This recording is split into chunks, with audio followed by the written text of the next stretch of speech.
টানা কয়েকদিন বৃষ্টি হওয়ার কারণে এখন আর ভালো লাগছে না, কাপড় শুকাচ্ছে না, ঘরটা যেন কেমন একটা স্যাঁতস্যাঁতে হয়ে আছে। ঘর গুছিয়ে রাখলেও মনে হচ্ছে না ঘর গুছানো। বৃষ্টির ফাঁকে ফাঁকে যখন একটু রোদ উঠছে না, তখন বেশ ভালো লাগছে, মনে হচ্ছে এবারই মনে হয় বৃষ্টিটা থেমে গেছে। যাই হোক, কয়েকদিন ধরে টেবিলের ম্যাট চেঞ্জ করা হচ্ছিল না, বেশ ময়লা হয়ে গিয়েছে, তাই ভাবলাম আজকে একটু টেবিলের ম্যাট চেঞ্জ করে ফেলি। আজকে দুপুরে আর তেমন কিছু রান্নার নেই, তাই ভাবলাম যে বাসার যে সমস্ত টুকটাক কাজ আছে সেগুলো সেরে ফেলি। মাঝে মাঝে বসে থাকতে খুব ইচ্ছা করে, আবার মাঝে মাঝে না খুব কাজ করতে ইচ্ছা করে, তখন মনে হয় একেবারে বাড়ি আজকেই পরিষ্কার করে ফেলবো। আর কয়েকদিন ধরে আসলে পরিষ্কার করা হচ্ছিল না, এই যে বাসায় ছিলাম না, আবার এই ওয়ালপেপার লাগালাম, এই কারণে না ঘর অনেক ময়লা হয়ে গিয়েছে। আমার বাসা আবার রাস্তার ধারে, তো এই জন্যই খুব বেশি ময়লা হয়, পরিষ্কার করে উঠলেও মনে হয় পরিষ্কার করা হয়নি। যাই হোক, আজকে ভাবছি দুপুরবেলায় একটু শুটকি মাছের ভুনা করব, বা এটাকে শুটকির ভর্তাও বলতে পারো।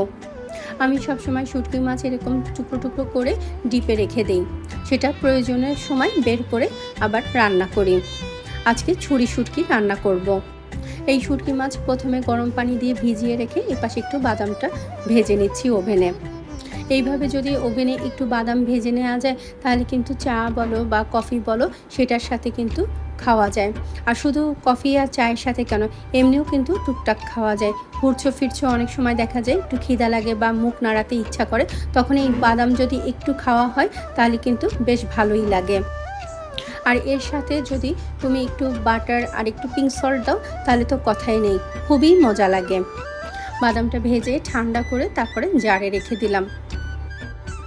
ছুরি শুটকি মাছ সবসময় একটু শক্ত হয়, যার জন্য একটু ঘন্টাখানেক ভিজিয়ে রাখলে নরম হয়ে যায়, না হলে দেখা যাবে শিলপাটায় থেতো করতে হবে, অনেক ঝামেলা। তার থেকে 1 ঘন্টা ভিজিয়ে রাখলে সুন্দর নরম হয়ে যায়।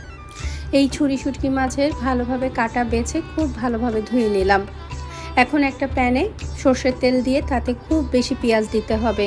শুটকি মাছে দেখবে পেঁয়াজটা বেশি দিলে না খুব ভালো লাগে, মানে খেতে অনেক মজার হয়। সেই সাথে রসুনটা একটু বেশি করে দিলাম, আদা বাটা আর জিরা বাটা, আর হলুদ মরিচ তো আছেই সাথে। সব মশলা ভালোভাবে কষিয়ে নিয়ে তার মধ্যে এই শুটকি মাছটা দিয়ে দিতে হবে। শুটকি মাছটাও কষিয়ে তার মধ্যে একটু সামান্য গরম পানি দিয়ে দেবো একটু সিদ্ধ হওয়ার জন্য। সিদ্ধ হয়ে গেলে আবার ভাজা ভাজা করে নামিয়ে নিতে হবে।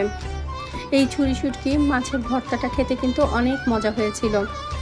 গরম গরম ভাতের সাথে এই ছুরি শুটকি ভর্তা খেতে কিন্তু অনেক ভালো লাগে। আমার তো এই শুটকি মাছ হলে আর কিছুই লাগে না। যাই হোক, আজকে এতটুকুই। সবাই ভালো থেকো, সুস্থ থেকো, আর নিজের প্রতি খেয়াল রেখো।